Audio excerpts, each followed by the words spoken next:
85 million Americans, including young children, adolescents, and adults, live with or are impacted by food allergies and intolerances.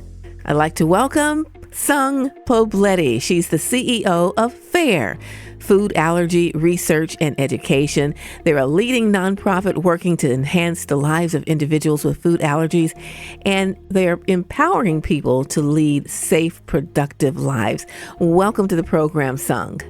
Thank you so much. I'm so excited to be here. Now, I don't have any food allergies. I'm thankful that I don't think that I have any, but I feel the pain for those who do. So that's why I wanted you to come on the show today and talk to us about food allergies. That sounds wonderful. Let me ask you how you came to work with F.A.R.E, known as Food Allergy Research and Education. How did that partnership begin for you? For me, I'm not as selfless as you are. I was being very selfish. I wanted to work for a cause that I believe in, and I wanted to be part of the solution, finding a cure and treatment options for life-threatening food allergies. And F.A.R.E, Food Allergy Research and Education, is the nation's leading nonprofit engaged in not only food allergy education and advocacy, but we're the largest private funder of food allergy research. So I knew I found my home when I met the board members of F.A.R.E. For me, this is not just a mission. This is really personal. I ended up with food allergies as an adult, but I had that typical atopic march, meaning I had atopic dermatitis or asthma as an infant, and I also have asthma. And so I thought, I avoided life-threatening food allergies. And then as a young adult, I put a bite of food in my mouth, and all of a sudden, I was in the emergency room. Oh, wow. I didn't know that you could get this as an adult. This is very interesting. So how did you work through that, getting this bombshell? How do you deal with that learning later on in life? You know, life throws you a lot of curveballs, and you just have to go with the flow. Because there is this life-saving, safe and fast-acting medication called epinephrine, I carry my epinephrine pens everywhere. And unlike others that take chances and not carry epinephrine, I carry it everywhere. I have it in my office, and I have a set in my purse because, life is so precious. I don't want to play around with a roulette, opportunity. Right. Unfortunately, not everyone is lucky enough to be able to afford epinephrine. Statistically, a set of epinephrine can cost a family anywhere between $400 and $700.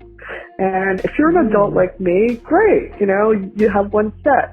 But what if you're a child? You need these epinephrine injectors for home and also at school. So that's $1,400 that a family has to contribute toward a life-altering medication. And in many parts of the United States, that's enough to pay for someone's mortgage. Absolutely.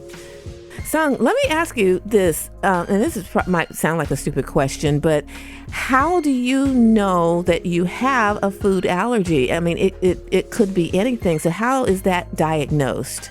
Well, for me, I was diagnosed with what we call a oral food challenge. So this has to be done in a physician's office.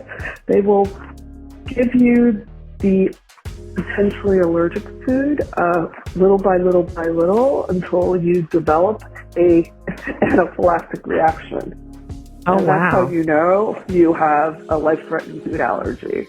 It's not an easy way to diagnose either, but that's the gold standard for diagnosing food allergies. Wow. Now, F.A.R.E, known as the Food Allergy Research and Education, you have some announcements about some innovative treatments and the path to FDA approval. So share with us that great news.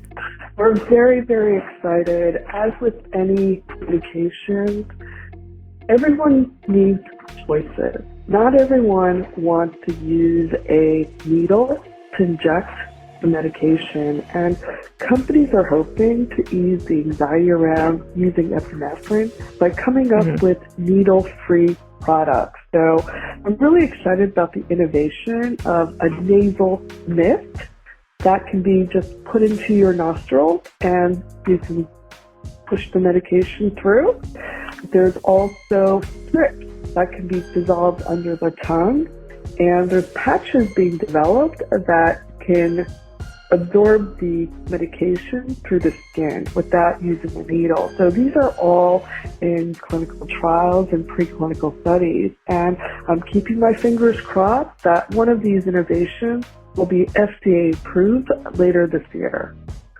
And who doesn't like choices? Yes. Yeah.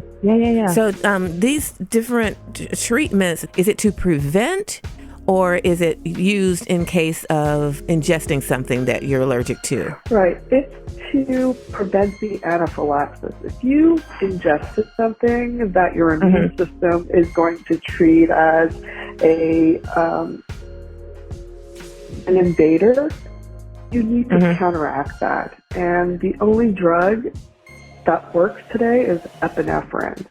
So when you know that you're having these symptoms, we always tell people, epi first, epi fast, right? You want to get that epinephrine into you, and you want to do it quickly. You don't want to wait. And we tell our patients, do it before you even call 911.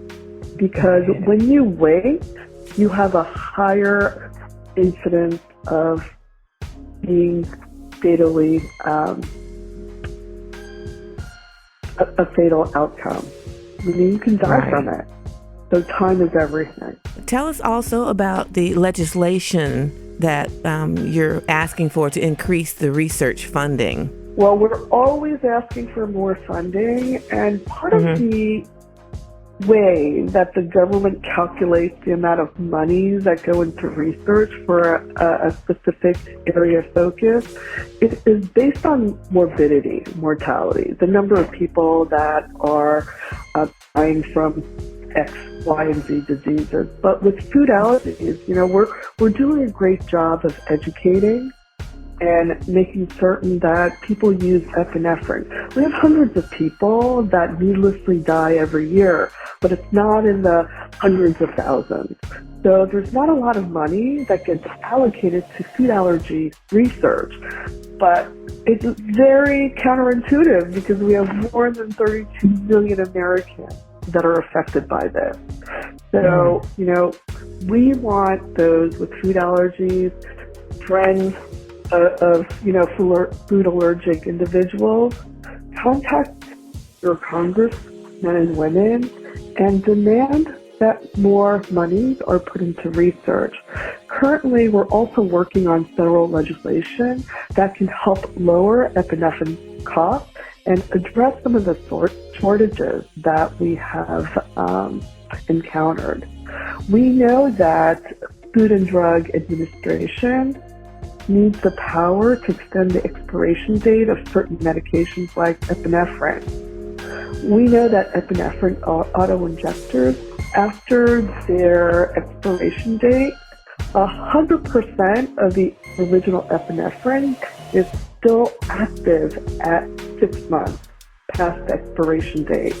And up to 12 months after the expiration date, it's about 95% potent from the original dose. So we know that we can keep these EpiPens for a longer duration, and this will conserve the supply of epinephrine, which in recent years have been affected by national and international shortages. That's good to know. Good to know. And you were talking about, how much it costs.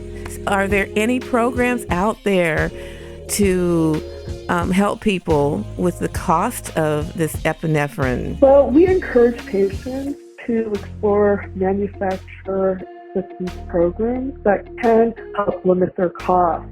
And I've got to be honest, I was so excited to hear a recent announcement that Health Insure United Healthcare, they eliminated the out-of-pocket cost for essential drugs such as epinephrine. And they're taking the industry lead, and I hope that other health insurers follow them very, very closely. Sung Poblete from F.A.R.E.